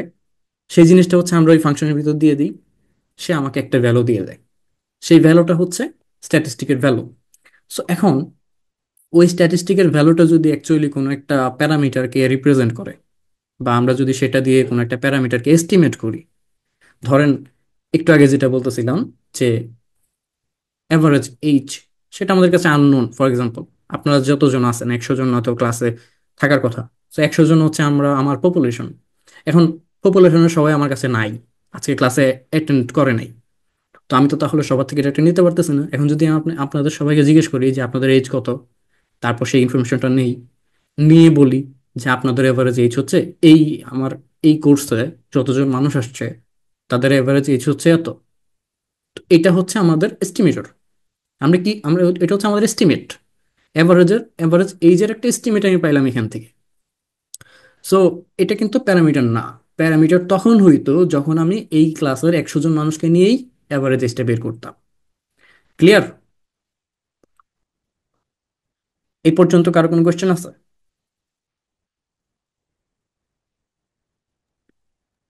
তাহলে ভাইয়া, প্যারামিটার আর এই সো এখানে পরে যেটা দেখা যাচ্ছে যে এফ অফ এক্স তারপরে এস স্কোয়ার, এটা দ্বারা ডিনোট করা হচ্ছে ভেরিয়েন্স, এস স্কোয়ার দ্বারা ডিনোট করা হচ্ছে স্যাম্পল ভেরিয়েন্স, ঠিক আছে? ওই এস ফর স্যাম্পল না, এটা জাস্ট ভেরিয়েন্সের একটা নোটেশন আর কি, ঠিক আছে? সো এটা দ্বারা একটা কিছু একটা ভ্যালু আমরা পাবো। এখন ওই ভ্যালুটা আসলে কি? ওই ভ্যালুটা আসলে একটা এস্টিমেট, ওই ভ্যালুটা হচ্ছে একটা estimate of a population variance. So যেহেতু আমরা এইটা দিয়ে পপুলেশন ভেরিয়েন্সকে এস্টিমেট করতেছি, সেই জন্য এই ফর্মুলাটাকে বলা হচ্ছে এস্টিমেটর অফ পপুলেশন ভেরিয়েন্স। কিন্তু পরেরটা দেখেন, এটাও কিন্তু একটা ফাংশন, এফ অফ এক্স এটাও একটা ফাংশন, এটার ভিতরেও আমি ডেটা দিলে কিছু একটা আমাকে দিবে, কিন্তু সেইটা কিন্তু এই পপুলেশন ভেরিয়েন্সের কোনো এস্টিমেটর না। কারণ এটা আমাকে যে ভ্যালুটা দিবে, সেই ভ্যালুটা কোনোভাবেই আমার যে প্যারামিটার ভ্যালু আছে, যদি সেটা আমি আসলে ক্রিয়েট করতে মানে ক্যালকুলেট করতে পারতাম, সেটার কাছাকাছি যেত না। এটাই। এখন ধরেন আমি আমি যদি অ্যাভারেজ ক্যালকুলেট করতে চাই এবং আমার ফর্মুলাটার মধ্যে যদি নিচে এন দিয়ে ডিভাইড না করি, সেটা কি আসলে আমার এভারেজের এস্টিমেটর হবে? নেভার। সেটা হবে হচ্ছে এভারেজের, সরি, আমার পপুলেশনের টোটাল। সো টোটালকে দিয়ে তো আমি আর এভারেজ এস্টিমেট করতে পারবো না। সো সেই জন্য পপুলেশনটাকে আমি আবার, টোটালটাকে আমি আবার এন দিয়ে ডিভাইড করে নিব, আদারওয়াইজ তো আমি এস্টিমেটটা পাবো না। এখন আবার ওইটার ক্ষেত্রে আবার এন মাইনাস ওয়ান করেন না, এটার কাহিনী আছে, এখানে ডিগ্রিজ অফ ফ্রিডমের একটা কনসেপ্ট আছে, সামনে হচ্ছে সেটা ক্লিয়ার করব। সো দেখেন, ডিগ্রিজ অফ ফ্রিডম মানে হচ্ছে, ইংলিশ কথাটা পড়েন তাইলে ক্লিয়ার হওয়ার কথা, এটা হচ্ছে the maximum number of logically independent values which are values that have the freedom to vary in the sample. So এটার আমি এক্সপ্লেনেশন দিচ্ছি পরের পেজে। ধরেন এই যে ভ্যারিয়েন্সের ফর্মুলাটা ছিল, সেখানে নিচে আমরা কি দিয়ে ভাগ করছিলাম? এন মাইনাস ওয়ান দিয়ে। এটার কারণ কি? কারণ হচ্ছে, ফর্মুলাটার দিকে তাকাই, এখানে আমরা এক্সআই মাইনাস মিন করতেছি না? এখন মিনটা কিন্তু আমরা ঠিক এইখান থেকেই ক্যালকুলেট করছি।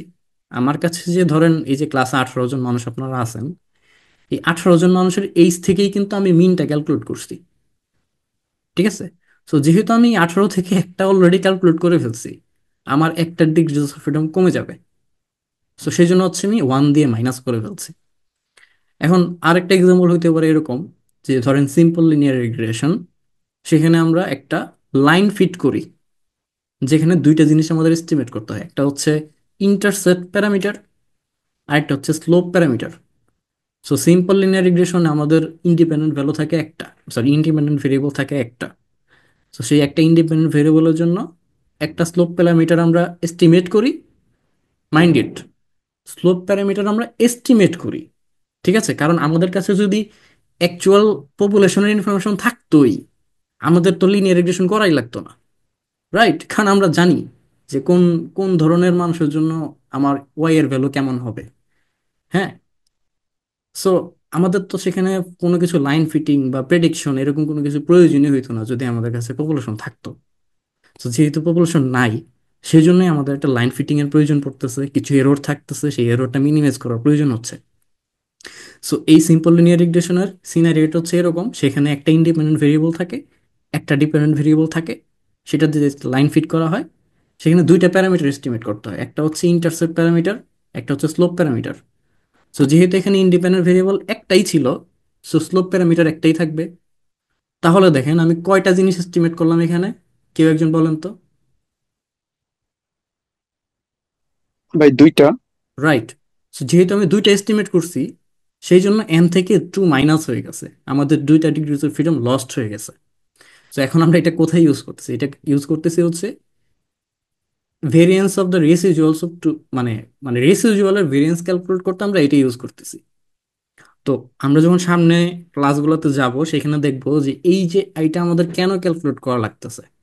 এই রেসিজুয়ালের ভেরিয়েন্স আমাদের ক্যালকুলেট করা লাগে এই কারণে যে আমাদের মেইন উদ্দেশ্য হচ্ছে এই রেসিজুয়ালের ভেরিয়েন্সটা মিনিমাইজ করে লাইনটাকে একদম পারফেক্টলি ফিট করা, যাতে এইটা সবচেয়ে মিনিমাম থাকে। সো ওই যে ভেরিয়েন্সটা ক্যালকুলেট করতেছি, ওই ভেরিয়েন্সটা ক্যালকুলেট করতে গেলেই কিন্তু এই ফর্মুলাটার এই পার্টটা প্রয়োজন হয়, যে আমি আসলে নিচে কত দিয়ে ভাগ করব। সো ওই ভাগটা হচ্ছে আমরা এন মাইনাস টু দিয়ে করতেছি। যদি আমাদের ইন্ডিপেন্ডেন্ট ভেরিয়েবল দুইটা থাকতো, সেক্ষেত্রে তো একটা ইন্টারসেপ্ট প্যারামিটার মাস্ট থাকতো, সাথে দুইটা স্লোপ প্যারামিটার থাকতো। তো তাহলে আমাদের কয়টা জিনিস এস্টিমেট করা লাগতেছে? একটা ইন্টারসেপ্ট এস্টিমেট করা লাগতেছে এবং দুইটা স্লোপ প্যারামিটার এস্টিমেট করা লাগতেছে, ইন টোটাল হচ্ছে তিনটা। তো সেক্ষেত্রে আমাদের ডিগ্রিজ অফ ফ্রিডম হচ্ছে n-3। এভাবে আমাদের, দেখেন তাহলে কি হচ্ছে ঘটনাটা। আমার যদি অবজারভেশন থাকে, ধরেন এন এর ভ্যালু হচ্ছে 100 জন মানুষ, তো 100 জনের থেকে আমি হাইটের ইনফরমেশন নিলাম এবং আমি ওয়েটের ইনফরমেশন নিলাম। ওয়েটটাকে আমি ডিপেন্ডেন্ট ধরলাম এবং হাইটটাকে ইন্ডিপেন্ডেন্ট ধরলাম। ধরে এখন যদি একটা মডেল ফিট করতে যাই, আমার ডিগ্রিজ অফ ফ্রিডম থাকবে n-1, কিন্তু আমাদের ইন্ডিপেন্ডেন্ট ভেরিয়েবল যদি আমি বাড়ায় দিই, ধরেন 8টা দিলাম ইন্ডিপেন্ডেন্ট ভেরিয়েবল, সেক্ষেত্রে আমাদের 8টা স্লোপ প্যারামিটার এস্টিমেট করতে হবে, সাথে একটা ইন্টারসেপ্ট প্যারামিটার এস্টিমেট করতে হবে। সেক্ষেত্রে আমাদের ডিগ্রিজ অফ ফ্রিডম হয়ে যাবে n-9। সো এইভাবে কিন্তু এই ডিগ্রিজ অফ ফ্রিডমটা বাড়তে থাকবে। তো একটা পর্যায়ে যদি এরকম হয় যে আমাদের অবজারভেশন হাতে আসেই হচ্ছে 20টা, আর আমি ইন্ডিপেন্ডেন্ট ভেরিয়েবল নিলাম 19টা, তাহলে চিন্তা করেন 19টা মানে হচ্ছে 19টা স্লোপ প্যারামিটার এবং একটা ইন্টারসেপ্ট, টোটাল 20। তাহলে আমার ডিগ্রিজ অফ ফ্রিডম 20টা লস্ট হয়ে গেল, আমার অবজারভেশন আসেই 20টা। তো 20 - 20 - 0। সো আমি যখন এই ভেরিয়েন্সটি ক্যালকুলেট করতে যাবো, আমাকে একটা এরর দিবে যে ভাই দেখেন আপনার আসলে মডেলটা ফিট করা পসিবল না। কারণ কি? কারণ হচ্ছে আপনার অবজারভেশনের সংখ্যার থেকে, মানে অবজারভেশন সংখ্যা যতগুলো আমার এস্টিমেট করা লাগতেছে ততগুলাই, সো আপনার আসলে মডেলটা এস্টিমেট করা পসিবল না। সো এইসব ক্ষেত্রে আসলে এই ডিগ্রিজ অফ ফ্রিডমের কনসেপ্টটা কাজে লাগে। যে আমি মডেল মডেল সো এইটাই কনসেপ্টটা এরকম যে আপনার যখন একটা মডেল ফিট করতে যাবেন, আপনাকে অবশ্যই যতগুলো ভেরিয়েবল আছে তার চেয়ে বেশি সংখ্যক ডেটা কালেক্ট করতে হবে। আপনার কাছে যদি থাকে 10টা অবজারভেশন, কিন্তু আপনি ভেরিয়েবল কালেক্ট, মানে আপনার ইনফরমেশন আছে হচ্ছে 50টা, 50টা ভেরিয়েবল, মাত্র 10টা অবজারভেশন, আপনি জীবনে সেখানে কোনো মডেল ফিট করতে পারবেন না।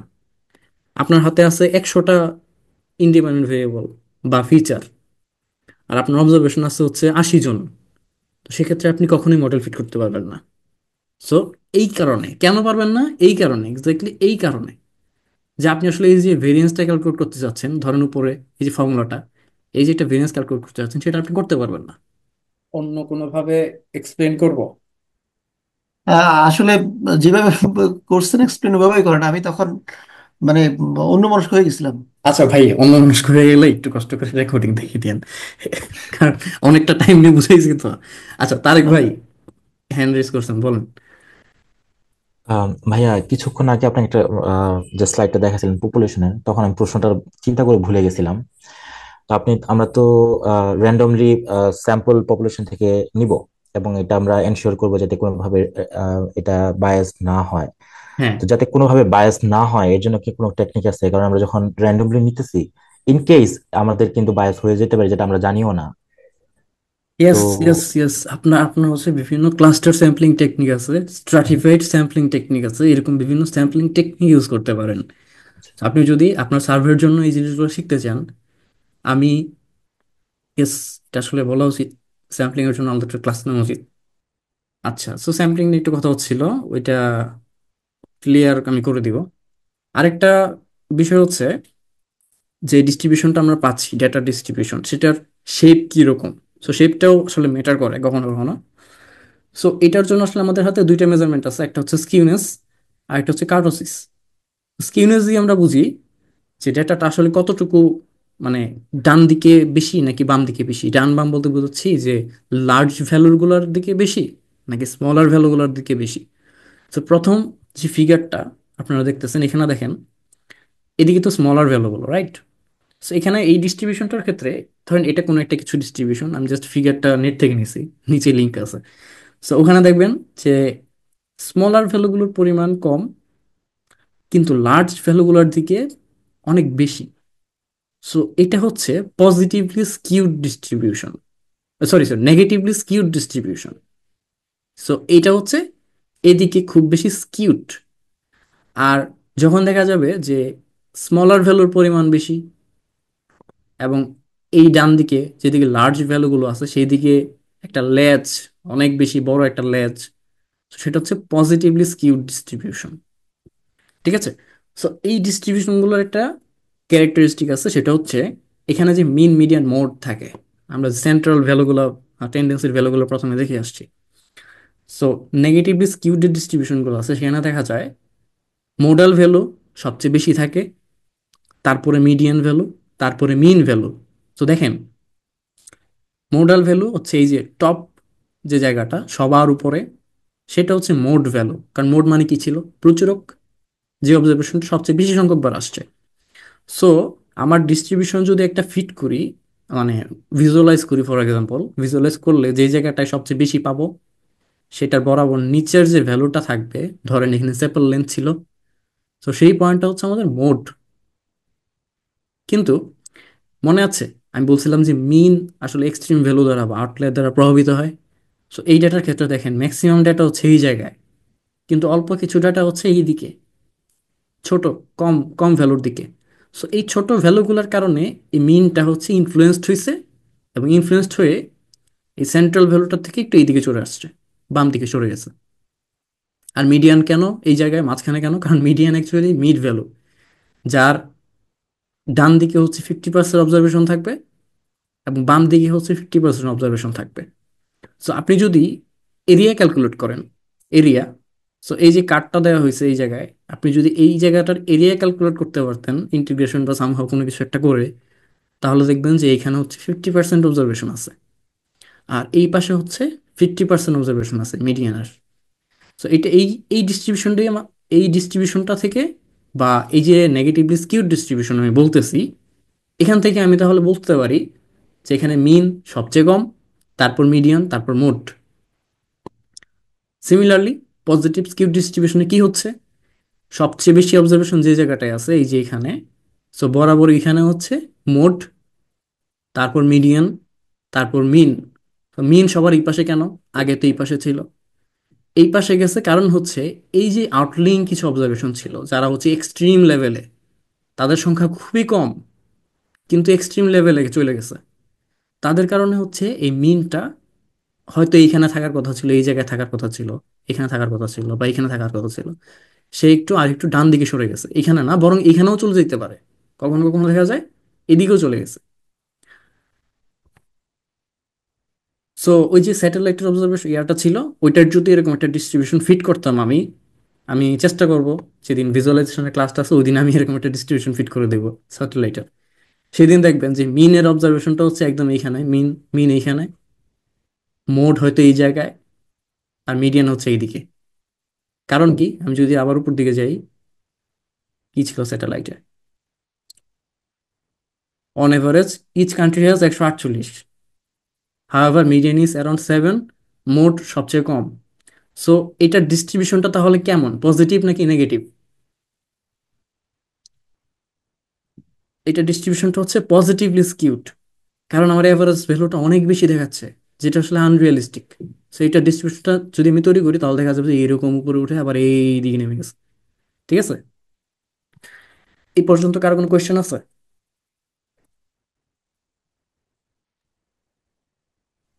হ্যাঁ, এটা হলো সিমেট্রি অফ ডিস্ট্রিবিউশন বলতে কি আপনার মিন মিডিয়ান। দেখতে পারেন। ওকে, সো আমরা এখান থেকে তাহলে কি দেখতে পাচ্ছি?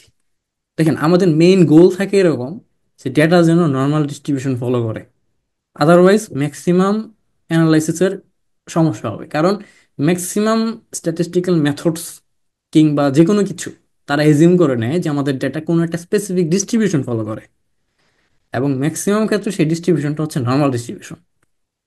সো নর্মাল ডিস্ট্রিবিউশনের শেপটা হচ্ছে এই যে এরকম, ডান দিকে যেটা দেখতেছেন। সো স্কিউনেস এবং কার্টোসিসের কিছু মেজারমেন্ট আছে যেগুলোকে আসলে আমরা জিরোর ডানে বামে চিন্তা করি। যেমন স্কিউনেসের ভ্যালু যদি জিরোর চেয়ে কম হয়, সেইটাকে মেজার আমরা আর এ ফাংশন দেখবো, সেটা যে আমাদের ভ্যালু যদি জিরোর চেয়ে কম হয় সেটা হচ্ছে নেগেটিভলি স্কিউড, জিরোর চেয়ে বেশি হলে পজিটিভলি স্কিউড।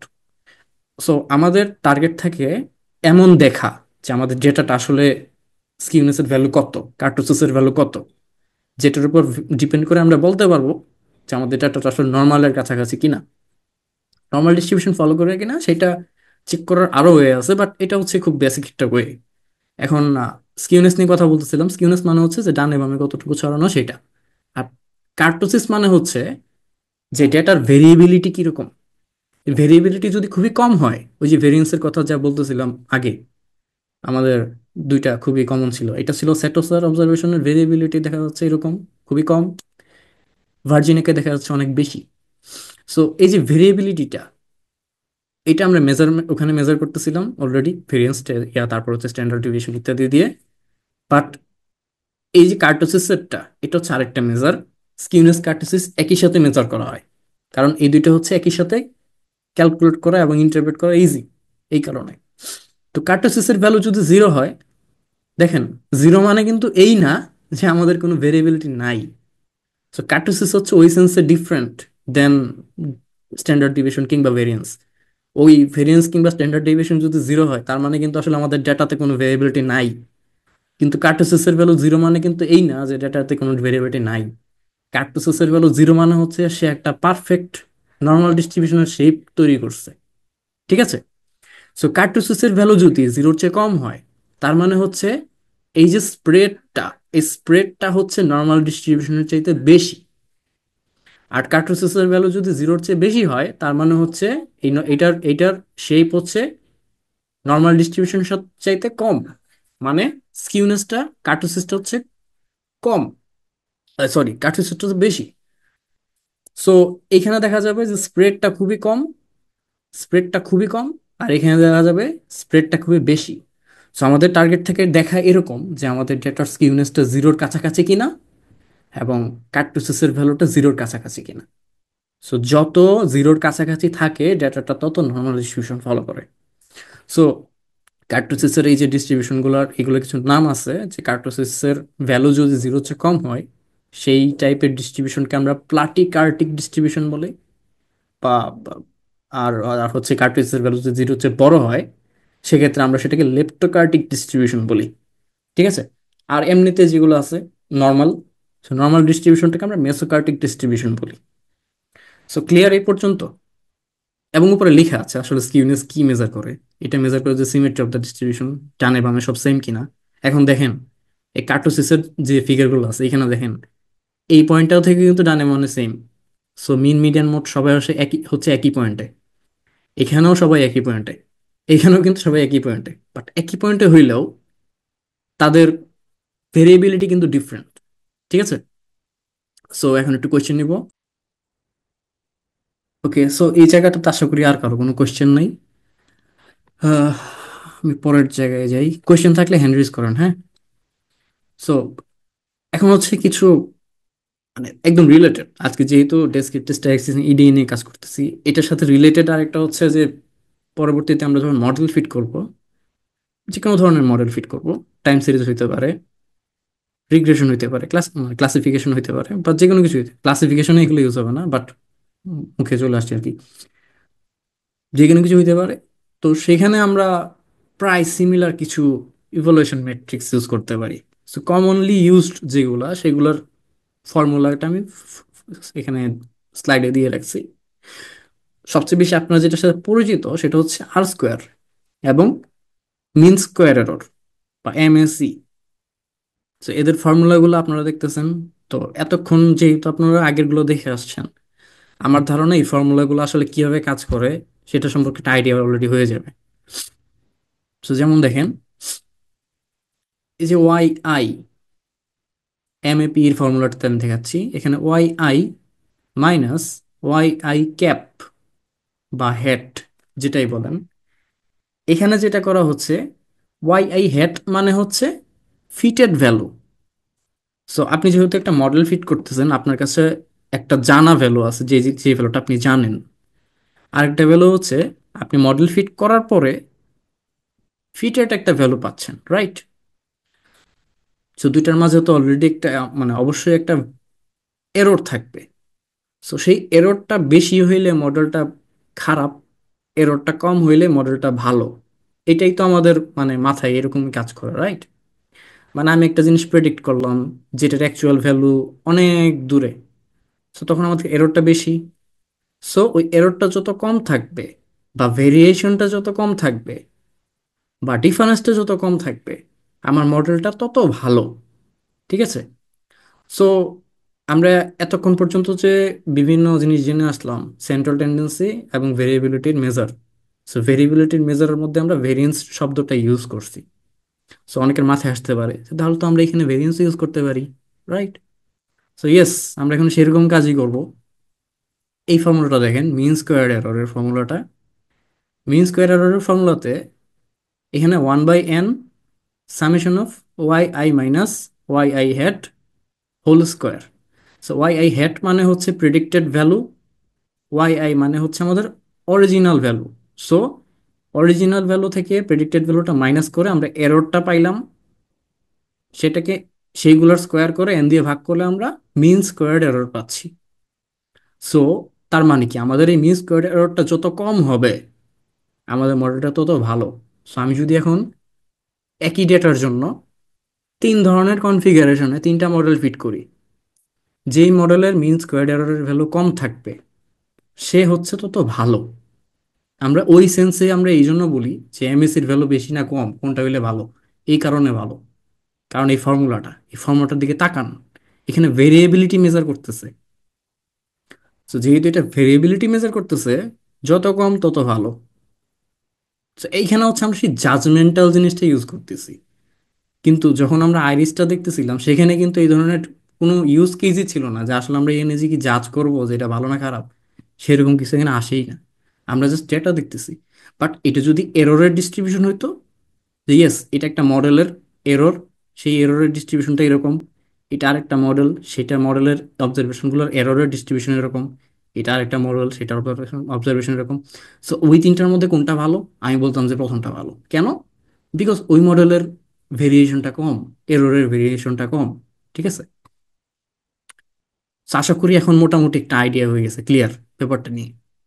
তো সিমিলারলি এমএপিই, এটা হচ্ছে মিন অ্যাবসোলিউট পার্সেন্টেজ এরর, উপরে লেখা আছে মিন অ্যাবসোলিউট পার্সেন্টেজ এরর। এটাও সেম জিনিস, প্রেডিক্টেড ভ্যালুর থেকে অ্যাকচুয়াল ভ্যালুর ডিফারেন্সের পার্সেন্টেজ কিরকম ডিফারেন্স আছে সেটা এখান থেকে জানা যায়। সিমিলারলি আরেকটা হচ্ছে মিন অ্যাবসোলিউট এরর, তারপর আরএমএসই, রুট মিন স্কোয়ার এরর। তো এই চারটা, উপরের যে চারটা মেজার আমরা দেখতেছি, এই চারটা মেজারের উদ্দেশ্য হচ্ছে ভেরিয়েবিলিটি বেশি না কম সেটা দেখানো। যদি কম বেশি হয় তাহলে মডেল খারাপ, যদি কম হয় সেক্ষেত্রে মডেল ভালো। আর আর স্কোয়ার যেটা, সে হচ্ছে এক্সপ্লেইন করে যে আমার ডেটার যে টার্গেট ভেরিয়েবলটা ছিল বা ডিপেন্ডেন্ট ভেরিয়েবলটা ছিল সেটার কত পার্সেন্ট এই মডেলটা এক্সপ্লেন করতে পারে। সো পরের পেজে যাই, পরের স্লাইডে যাই। এখানে দেখেন, আল্লাহ, আমি তো আর স্কোয়ারের এক্সপ্লেনেশন রাখি নাই। সো আর স্কোয়ারের এক্সপ্লেনেশনটা মনে হয় আমি তাহলে মডেলে রাখছি, যাই হোক। আর স্কোয়ার এক্সপ্লেনেশনটা হচ্ছে, ধরেন আমার আর স্কোয়ারের ভ্যালু আসলো 80%। সো 80% আসলে কি মিন করে?